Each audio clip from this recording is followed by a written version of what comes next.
너 먹여 살리는 거 진짜 신물나. 오늘부터 생활비 각자 해결해. 남편의 숟가락이 식탁을 내리치던 순간 저는 조용히 고개를 끄덕였습니다. 그리고 그날부터 이 집의 모든 것이 둘로 갈라졌습니다. 냉장고도 빨래도 밥상도. 남편은 며칠 못 가 제가 무릎 꿇을 거라 믿었겠죠. 하지만 주말 아침 갑자기 들이닥친 시댁 식구들 앞에 펼쳐진 광경은 그들의 상식을 산산조각 내고 말았습니다. 구독, 좋아요, 알림 설정은 저에게 큰 힘이 됩니다. 사연 시작합니다. A씨, 이걸 지금 사람 먹으라고 차린 거야? 풀밭이야 뭐야? 정적을 깨고 날카로운 파열음이 식탁 위를 강타했습니다. 김민석은 들고 있던 숟가락을 식탁 정중앙에 내동댕이 쳤습니다. 맑은 콩나물국 그릇이 요란하게 흔들리며 뜨거운 국물이 하얀 식탁보 위로 튀었습니다. 붉은 김치국물과 맑은 국물이 섞여 지저분한 얼룩을 만들어냈습니다. 맞은편에 앉아 묵묵히 밥을 씹던 이혜진은 미동도 하지 않았습니다.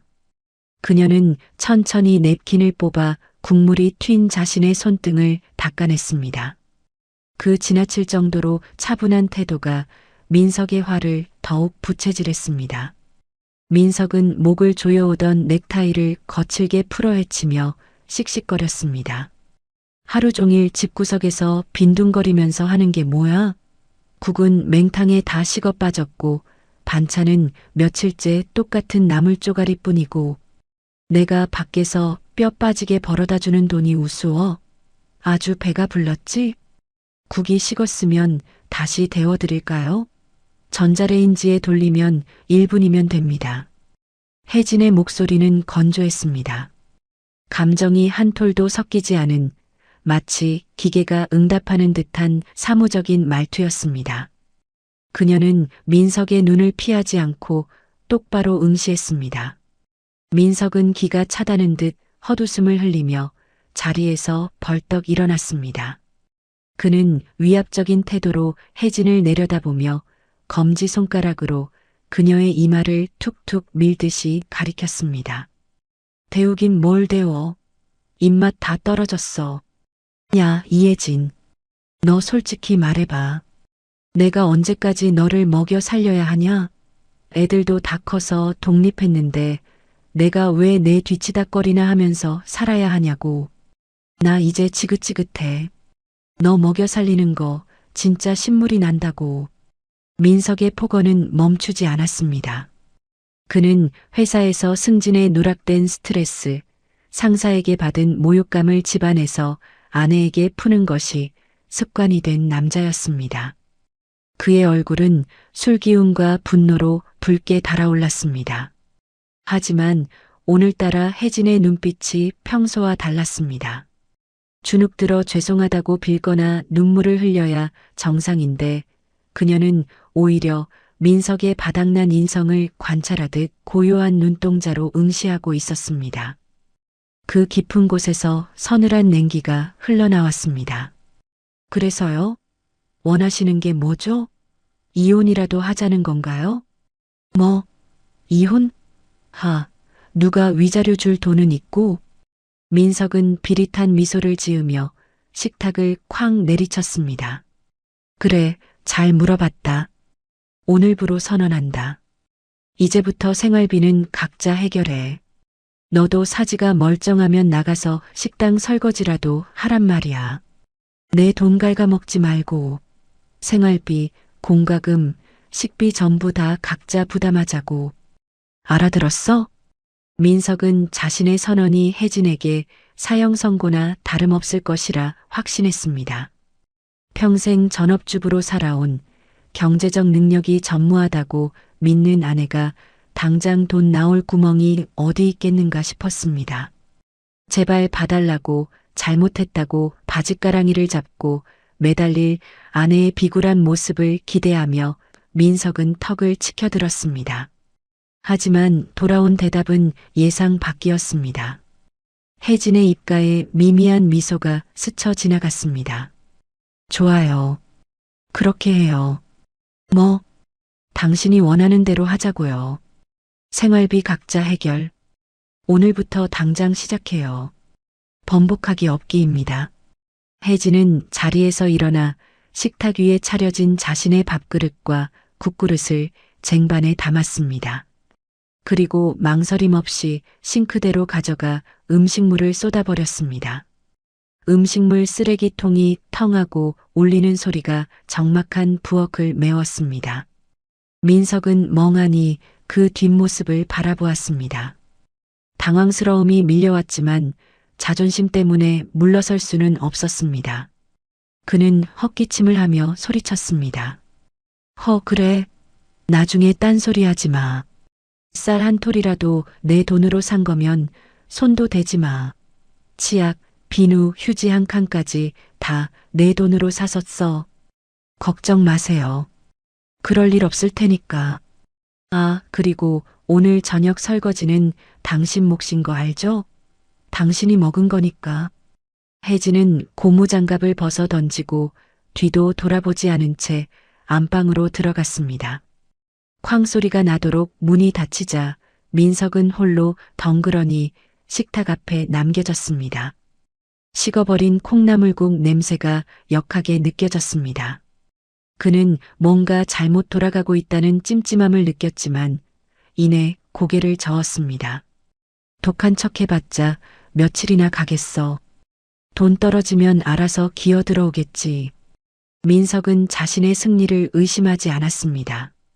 다음 날 아침 갈증에 목이 말라 잠에서 깬 민석은 물을 마시기 위해 부엌으로 나왔습니다. 비몽사몽간에 냉장고 문을 연 순간 그는 자신의 눈을 의심했습니다. 잠이 확 달아나는 광경이었습니다. 냉장고 내부가 기괴하게 변해 있었습니다. 정중앙에 붉은색 절연 테이프가 굵게 붙어 위에서 아래로 공간을 정확히 양분하고 있었습니다. 마치 휴전선처럼 살벌한 경계선이었습니다. 왼쪽 칸은 처참했습니다. 쉰 김치통 몇 개, 먹다 남은 배달치킨 상자, 유통기한이 지난 듯한 우유팩이 널브러져 있었습니다. 반면 오른쪽 혜진의 구역은 딴 세상이었습니다.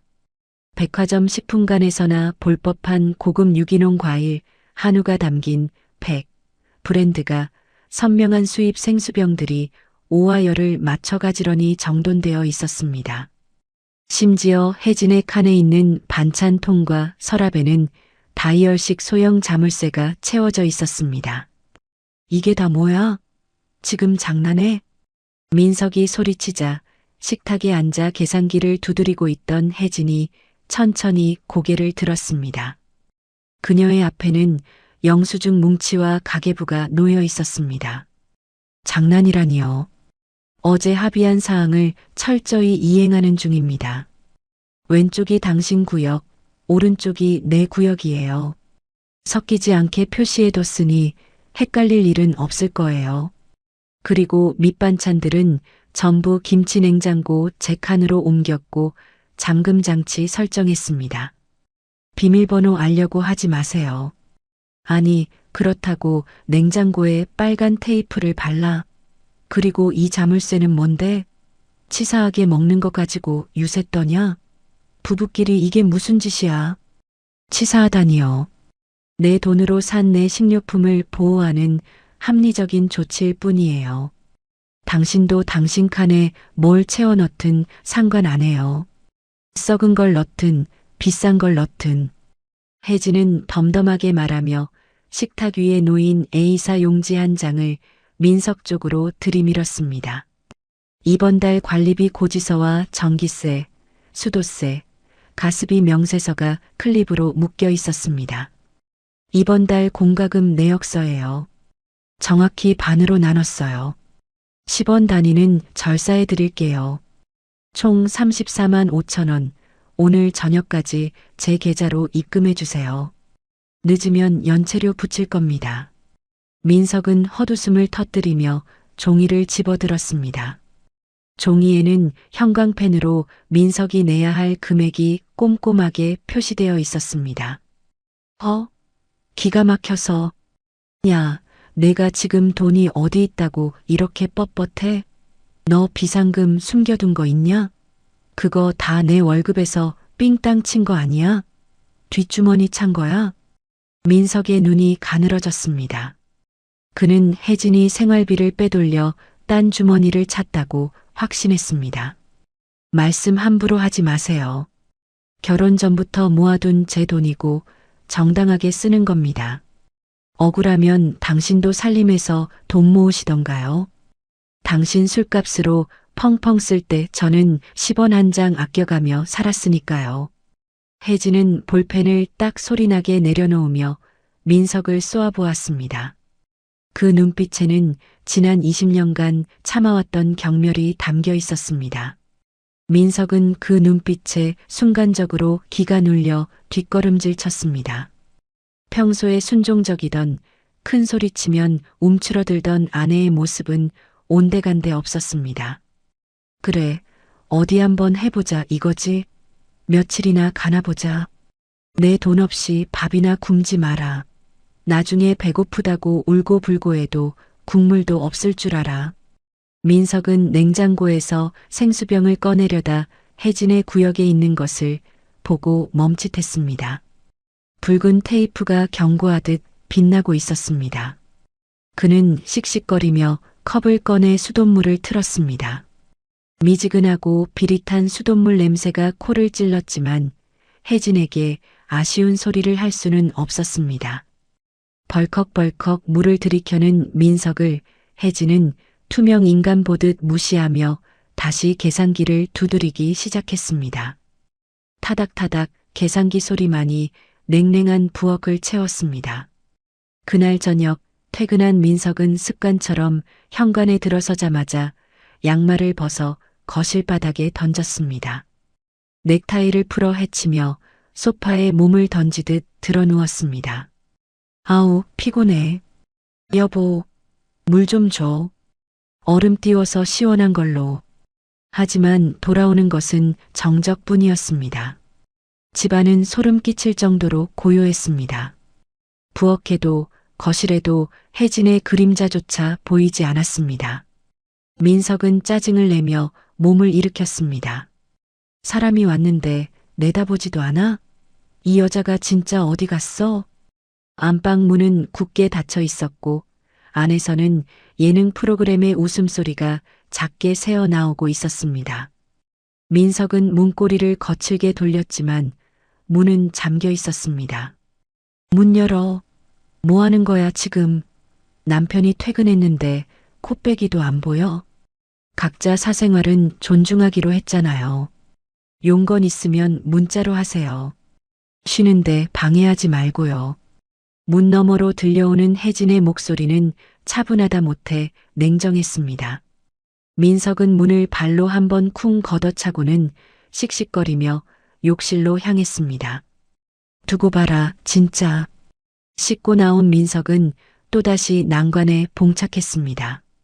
평소라면 욕실 문 앞 바구니에 갈아입을 속옷과 잠옷이 호텔처럼 곱게 개어져 있어야 했습니다. 하지만 바구니는 텅 비어 있었습니다. 내 잠옷 어디 뒀어? 빨래 안 했어? 민석이 소리치자 안방 문밑 틈새로 노란색 포스트잇이 붙은 쪽지가 쑥 밀려 나왔습니다. 민석이 젖은 손으로 주워든 쪽지에는 단호한 글씨체가 적혀 있었습니다. 본인 빨래는 본인이 직접. 세탁기 사용법은 인터넷 검색 바람. 내 옷이랑 섞지 마시오. 아, 이혜진. 진짜 이럴 거야? 민석은 쪽지를 구겨 바닥에 던졌습니다. 하지만 당장 입을 옷이 없었기에 그는 알몸에 수건만 두른 채 덜덜 떨며 세탁실로 가야 했습니다. 세탁실 구석에는 산더미처럼 쌓인 자신의 와이셔츠와 속옷들이 처박혀 악취를 풍기고 있었습니다. 반면 혜진의 빨래통은 텅 비어 있었고 건조대에는 향긋한 냄새가 나는 혜진의 옷들만이 뽀송뽀송하게 말라가고 있었습니다. 더럽고 치사해서 내가 한다. 내가 해. 세탁기가 뭐 별거라고. 민석은 세탁기 문을 열고 색깔 구분도 없이 옷을 마구잡이로 쑤셔 넣었습니다. 검은 양말과 흰 와이셔츠가 뒤엉켰습니다. 그는 세제통을 찾았지만 어디에 얼마나 넣어야 하는지 알 턱이 없었습니다. 거품이 많이 나야 때가 잘 빠지겠지. 그는 대용량 세제통을 들어 들이부었습니다. 콸콸 쏟아지는 푸른 액체가 세탁조를 가득 채웠습니다. 전원 버튼을 누르고 시작 버튼을 연타하자 세탁기가 웅웅거리는 소리를 내며 돌아가기 시작했습니다. 별것도 아니네. 민석은 의기양양하게 거실로 돌아와 맥주캔을 땄습니다. 하지만 평화는 오래가지 않았습니다. 30분쯤 지났을까 세탁실에서 꾸룩, 꾸르륵 하는 기괴한 소리가 들려왔습니다. 놀란 민석이 뛰어갔을 때 눈앞에는 재난 영화의 한 장면이 펼쳐져 있었습니다. 세탁기 뚜껑 사이로 하얀 거품이 화산처럼 뿜어져 나오고 있었습니다. 바닥은 이미 미끄러운 비눗물로 홍수가 났습니다. 거품은 멈추지 않고 계속해서 솟구쳐 올라 세탁실 전체를 집어삼킬 기세였습니다. 아, 이게 뭐야? 으악. 민석은 다급하게 달려가다 미끄러운 바닥에 엉덩방아를 찧었습니다. 꼬리뼈가 울리는 고통에 비명을 질렀지만 도와줄 사람은 아무도 없었습니다. 여보, 혜진아, 큰일 났어. 물 넘쳐. 그는 처절하게 혜진을 불렀지만 안방 문은 굳건히 닫힌 채 열리지 않았습니다. 민석은 눈물 콧물을 쏟으며 수건으로 거품을 닦아내야 했습니다. 그의 입에서 거친 욕설과 후회가 뒤섞여 터져나왔습니다. 밤새도록 바닥을 닦으며 그는 이를 갈았습니다. 폭풍 같은 평일이 지나고 주말 아침이 밝았습니다. 민석은 퉁퉁 부은 눈을 비비며 거실로 나왔습니다. 며칠간 편의점 도시락과 라면으로 때운 탓에 속이 쓰렸습니다. 그런데 현관 앞에서 낯설고도 향기로운 냄새가 났습니다. 고개를 돌린 민석은 자신의 눈을 의심했습니다. 현관 전신 거울 앞에는 낯선 여자가 서 있는 듯 했습니다. 늘 무릎 나온 트레이닝복이나 낡은 티셔츠를 입고 있던 혜진이 아니었습니다. 그녀는 몸매가 드러나는 고급스러운 블랙 실크 원피스를 입고 있었습니다. 목에는 영롱한 빛을 내는 진주 목걸이가 걸려 있었고 머리는 미용실에서 방금 세팅하고 온 듯 우아한 볼륨이 살아 있었습니다. 화장까지 완벽하게 마친 혜진은 그야말로 귀부인 그 자체였습니다. 민석은 멍하니 입을 벌렸습니다. 아내가 저렇게 예뻤던가 하는 생각이 스치기도 전에 의구심이 고개를 들었습니다. 너 어디가? 민석이 떨리는 목소리로 묻자 혜진은 명품 로고가 박힌 핸드백을 고쳐 매며 거울 속의 자신을 확인했습니다. 그리고 립스틱이 묻지 않게 조심하며 입술을 다듬었습니다. 약속이 있어서요. 늦을 거예요. 약속? 누구랑? 주말인데 남편 밥도 안 차려주고 어딜 나간다는 거야? 그리고 그 옷 그거 다 뭐야? 백화점 명품 간 거 아니야? 밥은 셀프라고 몇 번을 말해요. 귀에 딱지가 않겠네. 그리고 주말엔 각자 시간 보내기로 한 거 잊었어요? 당신도 등산을 가든 조기축구를 가든 알아서 하세요. 혜진은 구두를 신으며 민석을 쳐다보지도 않고 말했습니다. 그녀가 신는 구두 역시 민석의 월급으로는 엄두도 못 낼 브랜드의 제품이었습니다. 민석은 혜진의 화려한 모습에 위축되면서도 열등감 섞인 분노가 치밀어 올랐습니다. 너 그 돈 다 어디서 났어? 내 카드로 긁은 거면 당장 취소해. 너 지금 제정신이야? 착각하지 마세요. 내 능력으로 내 통장에서 나간 돈으로 산 내 물건들이니까. 당신 카드 한도 초과된 지가 언젠데. 혜진은 싸늘한 조소를 남기고 도어락을 열었습니다. 다녀오겠습니다. 저녁은 나가서 먹고 들어올 거니까 기다리지 마세요. 아, 기다릴 일도 없겠지만. 혜진이 나가고 현관문이 닫히는 소리가 민석의 가슴을 때렸습니다. 닫힌 문 너머로 또각또각 멀어지는 구두굽 소리가 경쾌하게 들렸습니다. 뭐야, 저 여자 도대체 정체가 뭐야? 민석은 닫힌 현관문을 한참이나 노려보았습니다. 혼자 남겨진 집은 너무나 넓고 적막했습니다. 거실에는 민석이 벗어놓은 양말 냄새와 퀴퀴한 호라비 냄새가 나는 듯 했습니다. 꼬르륵 소리가 배에서 천둥처럼 울렸습니다. 민석은 부엌으로 터덜터덜 걸어가 찬장을 열었습니다. 혜진이 잠가둔 반찬통들은 그림의 떡이었습니다. 냉동실에 있던 밥도 혜진의 칸에 있어 꺼낼 수가 없었습니다. 결국 그는 유통기한이 간당간당한 컵라면 하나를 꺼내 들었습니다. 전기포트에 물을 끓이며 민석은 중얼거렸습니다. 독한 엿폈네. 바람이라도 났나? 아니야, 그럴 리가 없어. 땡전 한 푼 없는 여자가. 물이 끓는 소리가 요란했습니다. 컵라면에 물을 붓고 3분을 기다리는 동안 민석은 초라한 식탁에 앉아 다리를 떨었습니다. 혜진의 당당한 뒷모습과 화려한 변신이 뇌리에서 지워지지 않았습니다. 후루룩 라면 면발을 넘기는 소리가 처량하게 울렸습니다. 뜨거운 국물을 들이켜도 가슴 한구석에 자리 잡은 서늘한 불안감은 사라지지 않았습니다. 그것은 단순한 부부 싸움의 불씨가 아니었습니다. 그의 인생 전체를 송두리째 뒤흔들 거대한 폭풍의 전조였습니다. 민석은 국물에 밥을 말아먹고 싶었지만 굳게 잠긴 혜진의 밥통을 보며 욕설을 내뱉는 수밖에 없었습니다. 잔액이 부족합니다. 편의점 계산대에서 기계적인 안내 음성이 흘러나왔습니다. 김민석은 당황한 기색을 감추려 애쓰며 지갑을 다시 열었습니다. 뒤에 줄을 선 젊은 학생들의 따가운 시선이 뒤통수에 꽂히는 것만 같았습니다. 민석은 급히 다른 카드를 꺼내 내밀었습니다. 다행히 이번에는 결제가 승인되었습니다.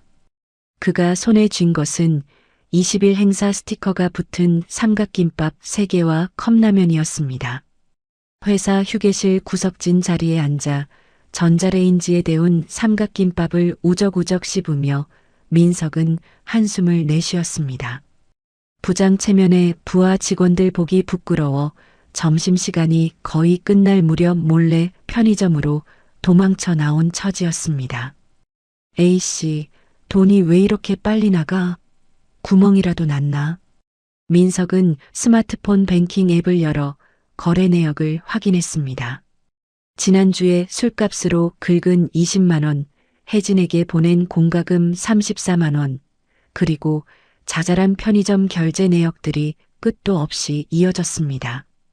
월급날은 아직 열흘이나 남았는데 통장 잔고는 바닥을 보이고 있었습니다.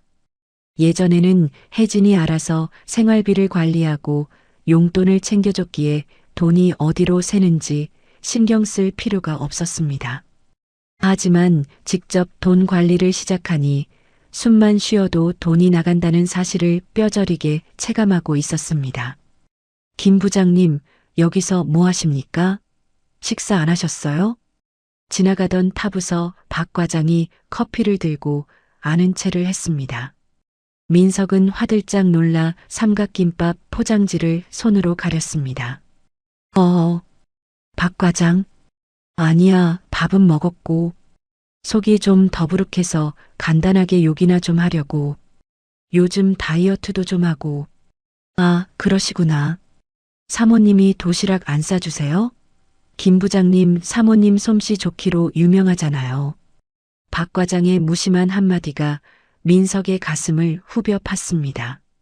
민석은 억지 웃음을 지으며 손사래를 쳤습니다. 요즘 여자들이 어디 남편 밥 챙겨주나? 다들 각자 알아서 사는 거지. 바쁘다 바빠. 박 과장이 고개를 갸웃거리며 사라지자 민석은 먹다 만 삼각김밥을 쓰레기통에 처박았습니다. 목이 메어 더 이상 넘어가지 않았습니다. 서러움과 배고픔이 동시에 밀려왔습니다. 두고 봐라. 내가 이깟 밥 한 끼 때문에 기죽을 줄 알고? 민석은 이를 악물었습니다. 하지만 퇴근 시간이 다가올수록 뱃속에서는 꼬르륵 소리가 천둥처럼 울려 퍼졌습니다. 터덜터덜 집으로 돌아온 민석은 현관문을 열자마자 코를 자극하는 강렬한 냄새에 정신이 혼미해졌습니다. 그것은 단순히 맛있는 냄새가 아니었습니다. 고소한 기름 냄새, 숯불 향, 그리고 육즙이 터지는 듯한 진한 고기 냄새가 집안을 가득 채우고 있었습니다. 이게 무슨 냄새야? 민석은 홀린 듯이 거실로 들어섰습니다. 그리고 눈앞에 펼쳐진 광경에 입을 다물지 못했습니다. 거실 테이블 위에는 1인용 미니 화로가 놓여 있었고 그 위에서 마블링이 꽃처럼 피어난 소고기가 지글지글 익어가고 있었습니다. 혜진은 우아한 홈웨어 차림으로 방석에 앉아 고기를 굽고 있었습니다. 그녀의 옆에는 투명한 크리스털 잔에 담긴 레드와인이 붉은 빛을 내며 놓여 있었고 접시에는 명이 나물, 파채, 고급 소금이 정갈하게 세팅되어 있었습니다. 왔어요? 혜진은 민석을 쳐다보지도 않고 잘 익은 고기 한 점을 집어 입에 넣었습니다. 그녀가 고기를 씹을 때마다 육즙이 터지는 소리가 들리는 듯 했습니다. 민석은 저도 모르게 마른 침을 꿀꺽 삼켰습니다. 하루 종일 삼각김밥 하나로 버틴 위장이 요동을 쳤습니다. 지금 뭐 하는 거야? 저녁 먹잖아요. 보면 몰라요? 혜진은 태연하게 고기를 뒤집으며 대답했습니다. 고기 굽는 소리가 치익하고 민석의 고막을 때렸습니다. 아니, 혼자서 소고기를 구워 먹어? 남편은 밖에서 굶고 들어왔는데 각자 해결하기로 했잖아요. 당신도 사 먹고 들어오지 그랬어요. 아, 돈이 없어서 못 사 먹었나? 혜진의 빈정거림에 민석의 얼굴이 불그락푸르락해졌습니다. 하지만 자존심보다 식욕이 앞섰습니다. 그는 슬그머니 식탁 근처로 다가갔습니다. 이거 한우야? 때깔이 좋네. 어디서 샀어? 2플러스 넘버 9이에요. 백화점에서 예약해서 받아온 거예요. 그래, 거 참 맛있겠네. 나도 한 점만 줘봐. 맛이나 좀 보게. 민석은 뻔뻔하게 젓가락을 들고 불판 위로 손을 뻗었습니다. 그 순간 혜진이 날렵하게 집게로 민석의 젓가락을 탁 쳐냈습니다. 아야, 뭐 하는 짓이야? 돈 내고 드세요. 혜진은 정색을 하며 계산기를 민석 앞으로 밀었습니다. 한 점에 3만 원이에요. 와인 한 잔은 5만 원. 선입금 확인되면 젓가락질 허용해 드릴게요. 뭐? 고기 한 점에 3만 원? 야, 너 진짜 미쳤냐? 부부 사이에 고기 한 점 가지고 장사를 해? 내가 내 남편이야, 남편. 남편 대우받고 싶으면 생활비를 주시던가요. 생활비 끊겠다고 큰 소리 친 건 당신이에요. 세상에 공짜 점심은 없다는 거 부장님이니까 더 잘 아시겠죠? 혜진은 냉정하게 말한 뒤 다시 고기 한 점을 집어 소금에 살짝 찍어 입에 넣었습니다. 역시 비싼 게 맛있네. 입에서 살살 녹아. 혜진이 일부러 감탄사를 내뱉으며 고기를 음미하자 민석은 미칠 것만 같았습니다. 배고픔과 모멸감이 뒤섞여 눈앞이 하얘졌습니다. 더러워서 안 먹는다. 안 먹어. 너 혼자 다 처먹고 배 터져 죽어라. 민석은 씩씩거리며 부엌으로 달려가 찬장을 뒤졌습니다. 그가 찾아낸 것은 유통기한이 지난 퉁퉁 부른 컵라면 하나였습니다. 그는 분노에 찬 손길로 커피포트 물을 끓였습니다. 거실에서는 여전히 고소한 고기 냄새와 와인 잔 부딪히는 소리가 들려왔습니다.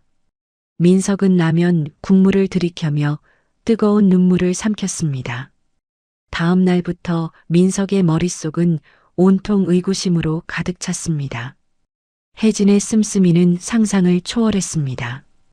매일 배달되는 백화점 쇼핑백, 고급 식재료, 그리고 주말마다 바뀌는 혜진의 명품 가방들. 분명 자신의 월급으로는 감당할 수 없는 수준이었습니다. 도대체 저 돈이 다 어디서 나는 거야? 분명 결혼할 때 빈털털이라고 했는데. 민석은 소파에 앉아 텔레비전을 보는 척하며 혜진을 곁눈질했습니다. 혜진은 소파 반대편 끝에 앉아 태블릿 PC로 무언가를 열심히 보고 있었습니다. 화면에는 복잡한 그래프와 숫자들이 가득했습니다. 주식? 코인? 아니면 남자? 불길한 상상이 꼬리에 꼬리를 물었습니다. 혹시 혜진이 자신 몰래 사채를 쓴 건 아닌지, 아니면 돈 많은 늙은 남자를 만나 스폰을 받는 건 아닌지 의심이 들었습니다. 그래, 증거를 잡아야 해. 꼬리가 길면 밟히는 법이지. 민석은 기회를 엿보았습니다. 마침 혜진이 샤워를 하러 욕실로 들어가는 소리가 들렸습니다. 물소리가 들리자마자 민석은 벌떡 일어나 혜진이 두고 간 핸드백으로 달려들었습니다. 어디 보자. 분명히 뭔가 있을 거야. 민석은 떨리는 손으로 핸드백을 열려 했습니다. 하지만 가방은 열리지 않았습니다. 자세히 보니 버클 부분에 지문 인식 센서가 달려 있었습니다. 뭐야 이거? 가방에 무슨 지문 인식이 있어? 이게 얼마짜리길래? 민석은 당황하며 가방을 이리저리 돌려보았습니다. 억지로 열려고 힘을 주는 순간 가방에서 삑, 삑 하는 경고음이 울리기 시작했습니다. 이거 왜 이래? 멈춰. 민석은 허둥지둥하며 가방을 소파 쿠션 밑으로 쑤셔 넣으려 했습니다. 그때 욕실 문이 벌컥 열리며 샤워 가운을 입은 혜진이 나왔습니다. 머리에 수건을 두른 채 서늘한 눈빛으로 민석을 내려다보았습니다. 지금 내 가방에 손 댔어요? 아니. 그게 아니라 가방이 바닥에 떨어져 있길래 주워주려고. 민석은 비굴하게 변명하며 뒷걸음질 쳤습니다. 혜진은 천천히 다가와 소파 위에 놓인 가방을 집어들었습니다. 그녀는 가방의 지문 센서에 엄지를 갖다 댔고 경고음은 즉시 멈췄습니다. 남의 물건 함부로 손대지 마세요. 이거 훼손되면 당신 연봉으로도 못 물어내요. 웃기고 있네. 무슨 가방이 내 연봉보다 비싸? 짝퉁 주제의 유세는. 민석은 괜히 큰 소리를 쳤지만 등줄기에는 식은땀이 흘렀습니다. 혜진은 피식 웃으며 가방에서 스마트폰을 꺼내 흔들어 보였습니다. 그리고 내 폰, 패턴 풀려고 시도하지 마세요. 5번 틀리면 자동으로 데이터 삭제되고 경찰에 위치 전송되게 설정해 놨으니까. 의심할 시간에 나가서 대리운전이라도 뛰는 게 어때요? 통장 잔고 바닥난 거 다 아는데. 민석의 얼굴이 홍당무처럼 빨개졌습니다. 그녀는 모든 것을 알고 있었습니다. 민석은 도망치듯 안방으로 뛰어들어갔습니다. 혜진은 닫힌 방문을 보며 싸늘하게 중얼거렸습니다. 멍청한 인간. 아직 시작도 안 했는데 벌써 겁을 먹으면 어떡해. 잔인한 달 말일이 돌아왔습니다. 민석에게는 심판의 날이나 다름없었습니다. 월급이 들어왔지만 카드값과 대출 이자가 빠져나가자 통장은 순식간에 로그아웃 상태가 되었습니다. 저녁 식사 후 혜진은 식탁 위에 노트북을 켜고 민석을 불렀습니다. 정산합시다. 이리로 와요. 민석은 도살장에 끌려가는 소처럼 느릿느릿 식탁으로 다가갔습니다. 노트북 화면에는 엑셀 파일이 띄워져 있었습니다.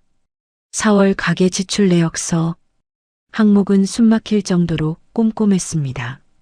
자, 보세요. 관리비, 가스비, 전기세는 지난번처럼 반반. 그리고 이번 달에 추가된 공동 지출 항목이에요. 화장실 휴지 30롤, 치약 2개, 주방 세제, 쓰레기 봉투. 혜진은 항목 하나하나를 짚어가며 설명했습니다. 민석은 기가 막혀서 말이 나오지 않았습니다. 야, 휴지랑 치아까지 계산해야 돼? 부부끼리 너무 삭막한 거 아니냐? 그냥 내가 좀 사면 덧나냐? 당신이 하루에 화장실 몇 번 가는지, 휴지 몇 칸 쓰는지 내가 다 셌어요. 당신이 나보다 1.5배 더 많이 쓰더군요. 그래서 휴지값은 6대4로 책정했습니다. 억울하면 증거 영상 보여드릴까요? 홈캠에 다 찍혀 있으니까. 뭐? 홈캠? 집안에 카메라를 달았어? 민석이 소스라치게 놀라며 천장을 올려다보았습니다. 거실 구석 천장에 빨간 불이 깜빡이는 작은 카메라가 보였습니다. 도난 방지 겸 증거 수집용이죠. 당신이 내 물건에 손대나 안 대나 감시도 할 겸. 아무튼 휴지값 6대4, 치약은 반반. 그리고 지난주에 당신 친구들 데려와서 술 마시고 거실 어지럽힌 거 청소 용역비 추가했습니다. 그거 치우느라 사람 불렀거든요. 청소 용역비? 내가 치우면 되잖아. 안 치웠잖아요. 사흘 동안 방치해서 냄새나고 벌레 꼬이게 만든 게 누구죠? 시간당 2만 원, 총 3시간에서 6만 원 추가입니다. 혜진의 논리는 빈틈이 없었습니다. 민석은 반박할 말을 찾지 못해 입만 벙긋거렸습니다. 그래서 총 청구 금액은 68만 4,500원입니다. 10원 단위까지 정확하게 입금하세요. 지금 당장. 민석의 손이 부들부들 떨렸습니다. 68만 원이면 남은 용돈의 절반이 넘는 금액이었습니다. 이걸 내고 나면 다음 월급날까지 또다시 편의점 도시락 신세를 면치 못할 것이 뻔했습니다. 혜진아, 우리 이러지 말자. 응? 내가 잘못했다. 그냥 예전처럼 내가 관리해. 내가 월급 다 줄게. 민석은 결국 자존심을 굽히고 애원했습니다. 하지만 혜진의 표정은 차가운 가면처럼 변함이 없었습니다. 싫은데요? 전 지금이 훨씬 편하고 좋아요. 당신 뒤치다꺼리 안 해도 되고 내 돈 내 마음대로 쓰고 이제 와서 꼬리 내리는 건 너무 비겁하지 않나요? 사나이가 칼을 뽑았으면 무라도 썰어야지. 혜진은 팔짱을 끼고 의자 등받이에 몸을 기댔습니다. 입금 안 하면 내일 도시락 반찬, 멸치 대가리도 없을 줄 아세요. 그리고 집에 들어올 생각도 마시고요. 비밀번호 바꿀 거니까. 민석은 이를 갈며 스마트폰을 꺼냈습니다. 비밀번호를 누르는 손가락 끝이 하얗게 질려 있었습니다.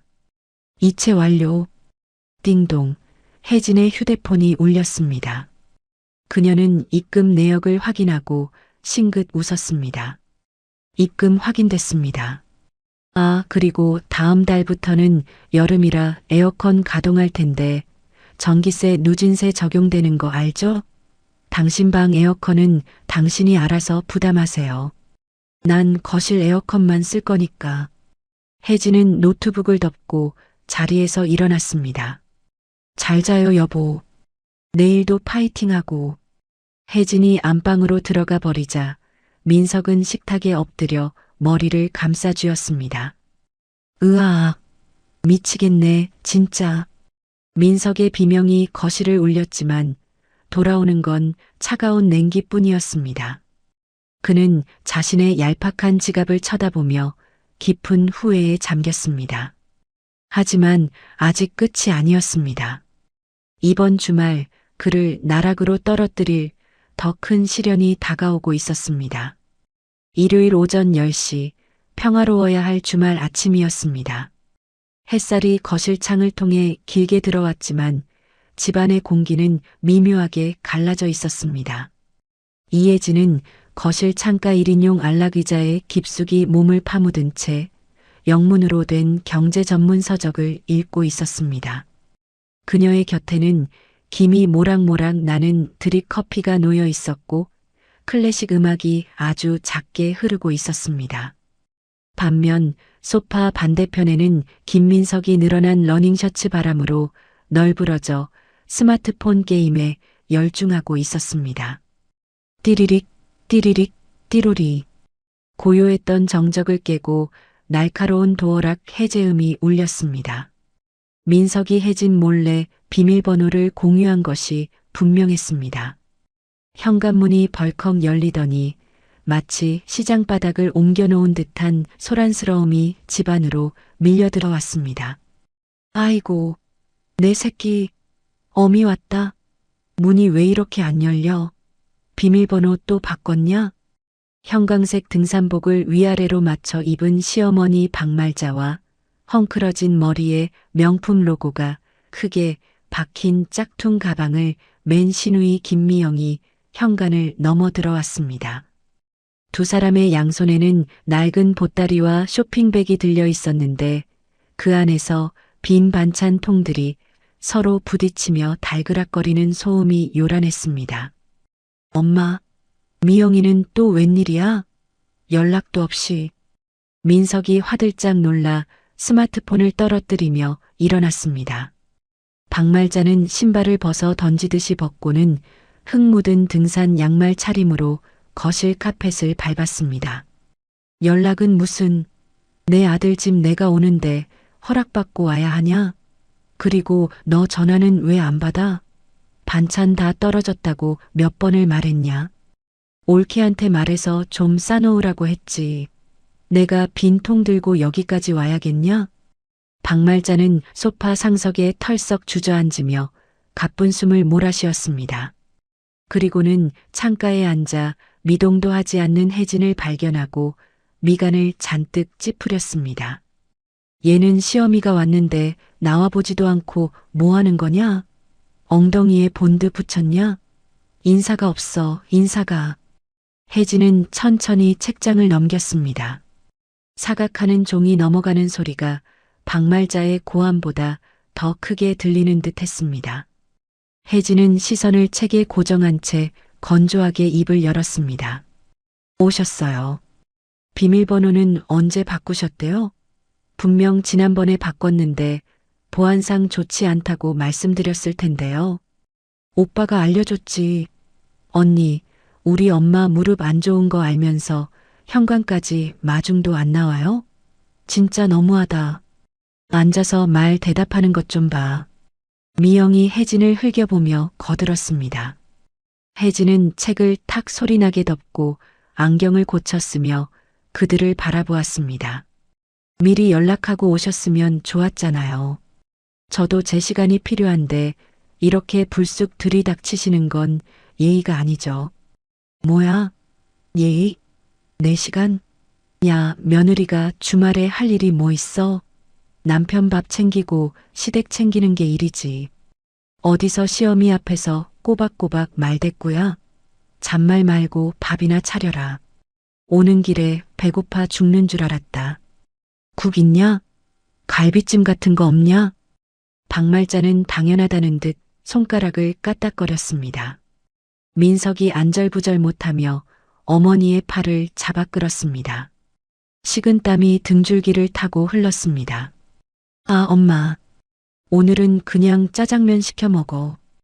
혜진이 지금 바빠. 공부하는 중이야. 바쁘긴 뭐가 바빠. 책 나부랭이 보는 게 바쁜 거야? 돈 버는 유세는 내가 하고 집안일은 제가 해야지. 비켜라. 내가 냉장고 좀 보자. 멸치볶음이랑 장조림 좀 싸가게. 지난번에 해준 거 맛있더라. 박말자는 민석을 거칠게 밀쳐내고 부엌으로 성큼성큼 걸어갔습니다. 미영도 빈 반찬통이 든 쇼핑백을 챙겨 들고 쫄래쫄래 뒤를 따랐습니다. 민석은 아차 싶어 머리를 감싸쥐었습니다. 부엌에 들어선 박말자의 입에서 기괴한 비명이 터져 나오는 데는 3초도 걸리지 않았습니다. 아, 이게 뭐야? 냉장고가 왜 이 꼴이야? 도둑 들었냐? 박말자는 냉장고 문을 활짝 열어젖힌 채 입을 다물지 못했습니다. 냉장고 내부는 붉은색 절연 테이프로 정확히 양분되어 있었습니다. 마치 휴전선처럼 살벌한 경계선이 그어져 있었습니다. 왼쪽 민석의 칸은 처참했습니다.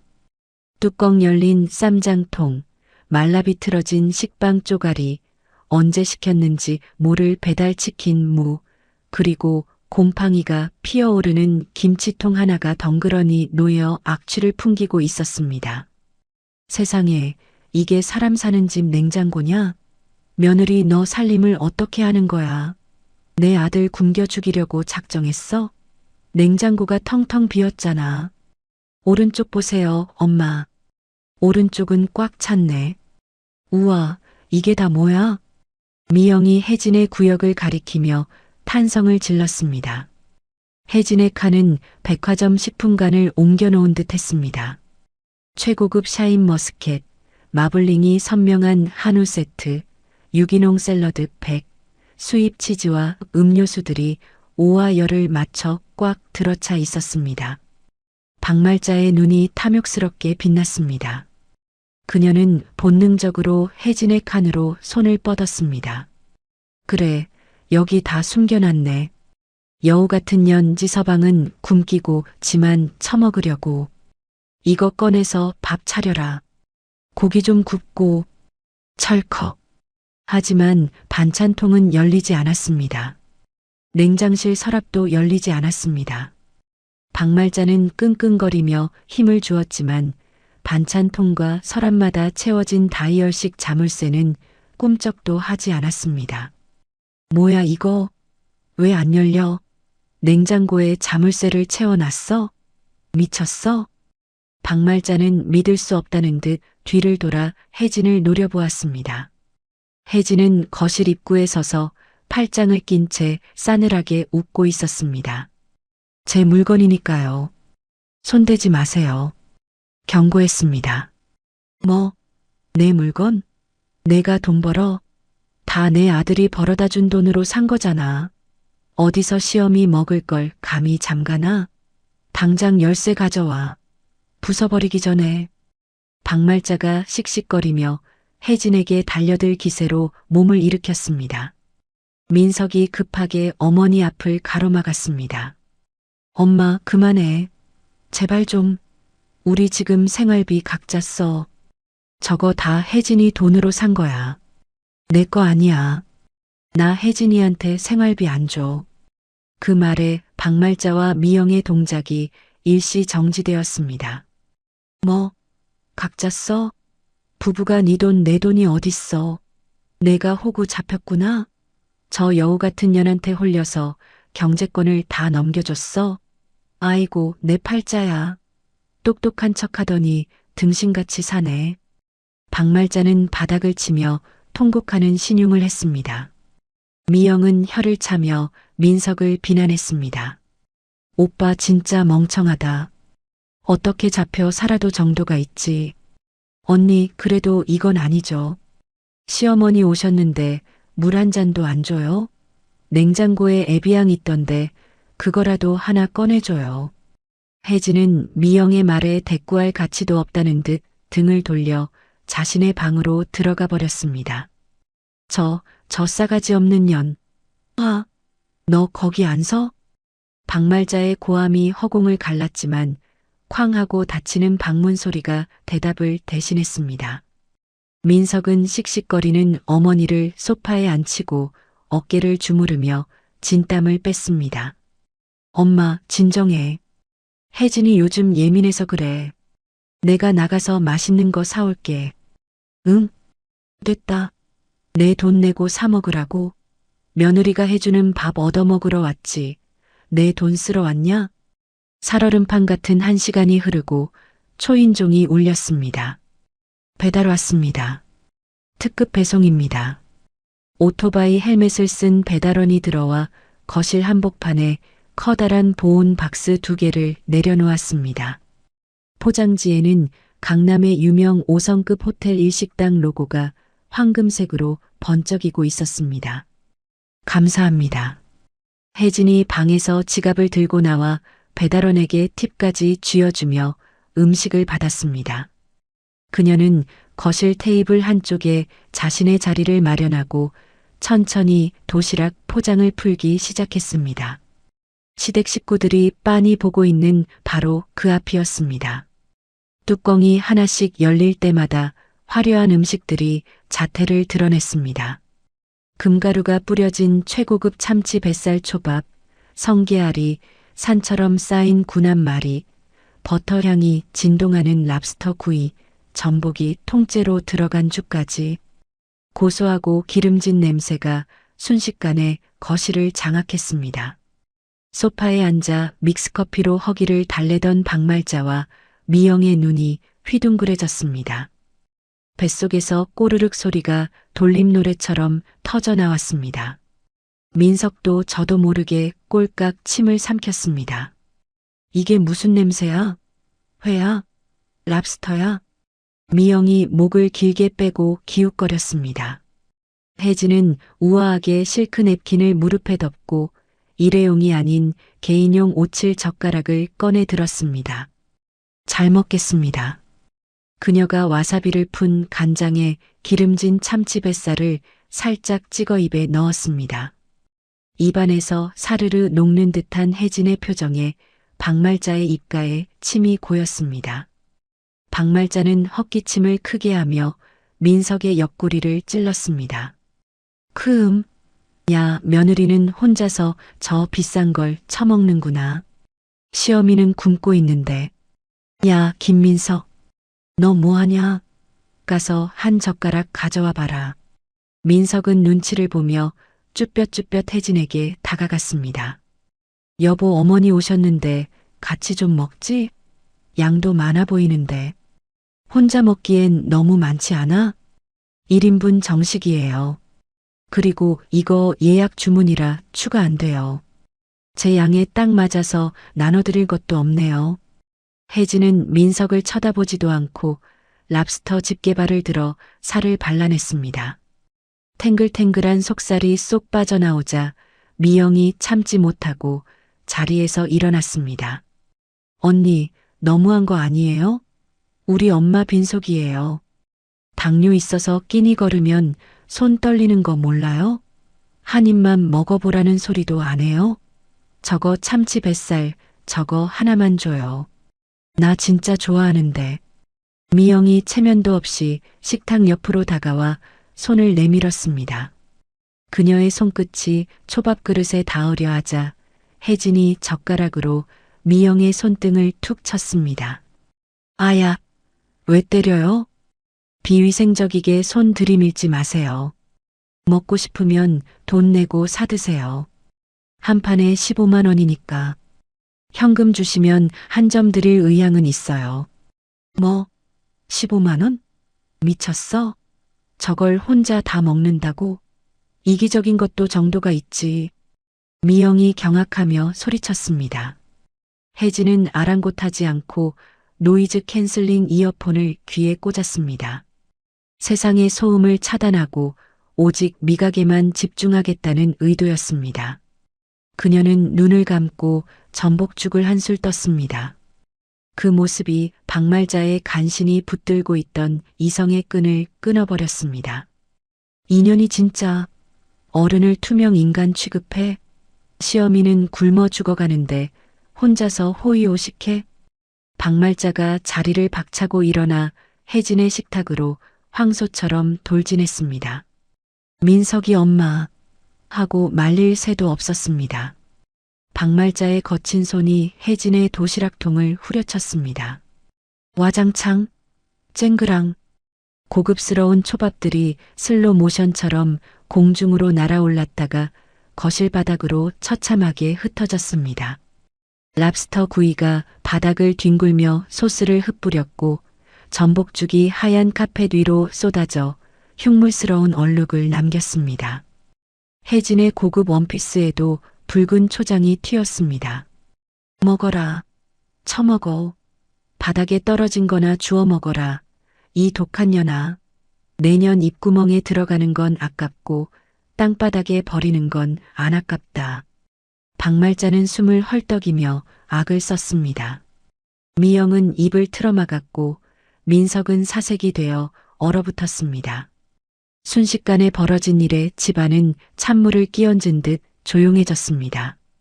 정적 속에서 혜진이 천천히 일어났습니다. 그녀는 옷에 묻은 밥풀을 하나하나 떼어내고 귀에서 이어폰을 뺐습니다. 그녀의 얼굴에는 분노 대신 서늘한 냉소만이 감돌았습니다. 그 무표정이 박말자에게 더 큰 공포를 자아냈습니다. 지금 뭐 하시는 거죠? 혜진의 목소리는 낮고 무거웠습니다. 뭐 하긴, 버르장머리를 고쳐주는 거지. 어디서 시어미 앞에서 혼자 주둥이를 놀려? 내가 너 이럴 줄 알았다. 가정교육을 못 받아서 근본이 없어. 근본이. 너희 부모가 그렇게 가르치디? 어른 공경할 줄 모르라고? 박말자는 분이 풀리지 않았는지 혜진의 뺨을 치려고 손을 높이 치켜들었습니다. 내년 머리카락을 다 뽑아놔야 정신을 차리지. 박말자의 손바닥이 혜진의 얼굴을 향해 날아오는 순간이었습니다. 탁! 혜진이 반사적인 속도로 왼손을 들어 박말자의 손목을 허공에서 낚아챘습니다. 그리고는 망설임 없이 그대로 바깥쪽으로 비틀어 꺾어버렸습니다. 아, 내 팔 부러진다. 박말자의 비명이 거실을 쩌렁쩌렁 울렸습니다. 혜진은 조금의 동요도 없이 꺾인 손목을 더 강하게 압박했습니다. 박말자는 고통에 몸을 비틀며 무릎을 꿇었습니다. 엄마, 너 지금 뭐 하는 거야? 이거 안 나? 미영이 놀라 달려들어 혜진의 머리채를 잡으려 했습니다. 하지만 혜진은 남은 한 손으로 미영의 가슴팍을 강하게 밀어버렸습니다. 미영은 힘없이 뒤로 밀려나 소파에 처박혔습니다. 이거 놓으라고. 민서가, 내 마누라가 나 죽인다. 뭐하고 있어? 박말자가 발버둥을 쳤지만 혜진의 악력은 70대 노인이 감당할 수준이 아니었습니다. 혜진은 박말자의 눈을 똑바로 쳐다보며 낮게 으르렁거렸습니다. 폭력은 어머니가 먼저 쓰셨습니다. 저는 정당방위고요. 한 번만 더 제 몸에 손대시면 그땐 손목이 아니라 팔 전체를 못 쓰게 만들어 드릴 수도 있어요. 혜진은 박말자의 손을 거칠게 뿌리쳤습니다. 박말자는 뒤로 벌러덩 넘어지며 바닥을 굴렀습니다. 아이고, 나 죽네. 며느리가 시어미를 패네. 패륜하다, 패륜아. 동네 사람들, 여기 사람 죽어요. 박말자는 쏟아진 전복죽 위에서 뒹굴며 통곡했습니다. 민석이 그제야 정신을 차리고 달려와 어머니를 부축했습니다. 혜진아, 너 진짜 미쳤어? 어떻게 어른한테. 당신도 똑똑히 봐. 혜진은 바닥에 흩어진 15만 원짜리 초밥들과 난장판이 된 거실을 가리키며 스마트폰을 꺼냈습니다. 주거 침입, 재물 손괴, 그리고 특수 폭행 미수까지.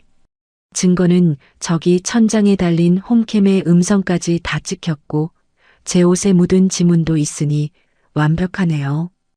혜진은 화면을 터치하며 112 번호를 눌렀습니다. 경찰 부르겠습니다.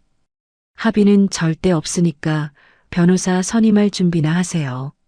아, 돈 없으시죠? 국선 변호사 알아보셔야겠네. 정가자 되기 싫으면 빌어보시던가. 경찰? 민석이 혜진의 바짓가랑이를 잡으려 기어왔습니다. 여보, 제발. 엄마가 노망이 나서 그래. 한 번만 봐줘. 경찰은 안 돼. 내 직장 생활 끝나는 거 보고 싶어서 그래. 비키세요. 공범으로 몰리기 싫으면.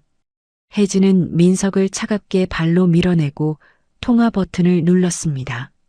네, 110이죠? 여기 강남구 XX 아파트 101동 1502호인데요. 외부인이 무단 침입해서 난동을 부리고 폭력을 행사하고 있습니다. 네, 흉기도 소지한 것 같아요. 빨리 와주세요. 혜진이 흉기라고 말하자 박말자는 들고 있던 빈 반찬통을 황급히 등 뒤로 숨기며 딸꾹질을 시작했습니다. 집안은 난장판이 되었고 공기는 숨막힐 듯 무거워졌습니다. 민석은 머리를 쥐어뜯었고 미영은 구석에서 벌벌 떨었습니다. 하지만 이것은 시작에 불과했습니다. 깨진 접시 조각 사이로 현관 초인종이 다시 한번 울렸기 때문입니다. 딩동, 딩동, 퀵서비스입니다. 이혜진 회장님 계십니까? 긴급 서류 배송 왔습니다. 문 밖에서 들려온 또렷한 목소리. 회장님이라는 낯선 호칭이 거실의 아수라장을 순식간에 얼어붙게 만들었습니다. 박말자의 통곡 소리가 뚝 끊겼습니다. 민석이 천천히 고개를 들어 현관을 바라보았습니다. 회장님? 이혜진 회장님 계십니까? 열린 현관문 틈으로 들어온 퀵서비스 기사의 굵직한 저음이 거실의 아수라장을 단번에 베어냈습니다.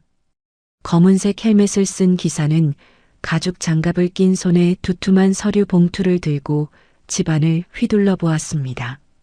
바닥에 엎질러진 전복죽과 깨진 그릇 조각, 널브러진 초밥들, 그리고 서로 머리채를 잡고 엉겨붙은 사람들을 보며 기사는 잠시 멈칫했지만 프로답게 곧바로 수신인을 찾았습니다. 본인 확인해야 합니다. 이혜진 회장님, 댁에 계십니까? 바닥에 주저앉아 아이고 나 죽네. 를 연발하며 통곡하던 박말자의 울음소리가 거짓말처럼 뚝 하고 끊겼습니다. 소파 구석에 처박혀 겁에 질려있던 시누이 김미영도 혜진의 바짓가랑이를 잡고 늘어지려던 김민석도 돌처럼 굳어버렸습니다. 그들의 시선이 느린 화면처럼 일제히 거실 중앙에 서 있는 혜진에게 꽂혔습니다. 회 회장님? 민석이 멍한 표정으로 앵무새처럼 되물었습니다. 혜진은 옷매무새를 가볍게 다듬으며 천천히 현관으로 걸어갔습니다. 전복죽이 묻은 엉망인 바닥을 피해 걷는 그녀의 발걸음에는 조금의 흔들림도 없었습니다. 네, 제가 이혜진입니다.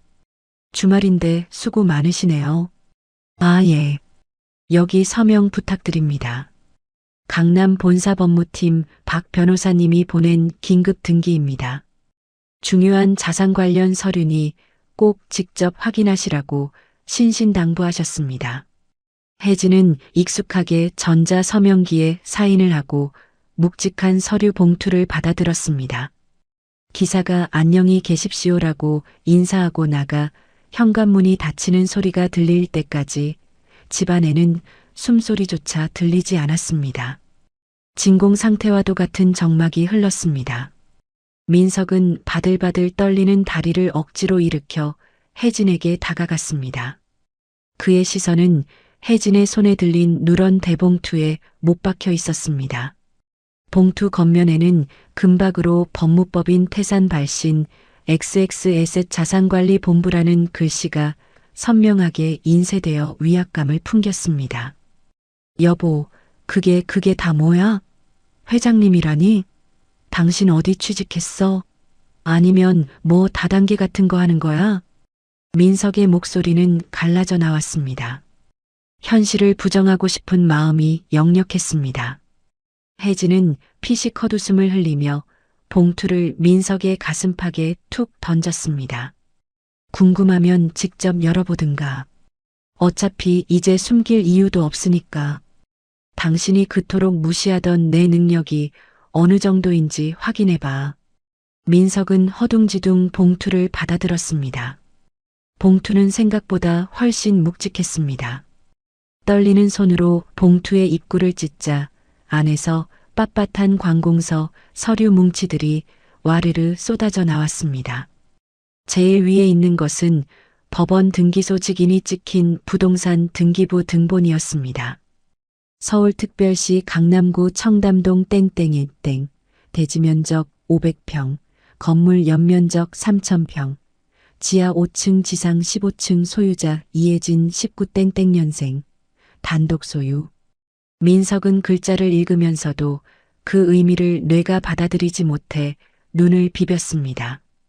청담동 한복판, 대한민국에서 가장 땅값이 비싸다는 그곳에 있는 15층짜리 빌딩, 1층에 유명 수입차 매장과 스타벅스가 입점해 있고 꼭대기층에는 루프탑 라운지가 있어 민석도 회식 때 한번 가보고 혀를 내둘렀던 그 랜드마크 빌딩이었습니다. 이게 뭐야? 내 이름이 왜 여기 있어? 동명이인 아니야?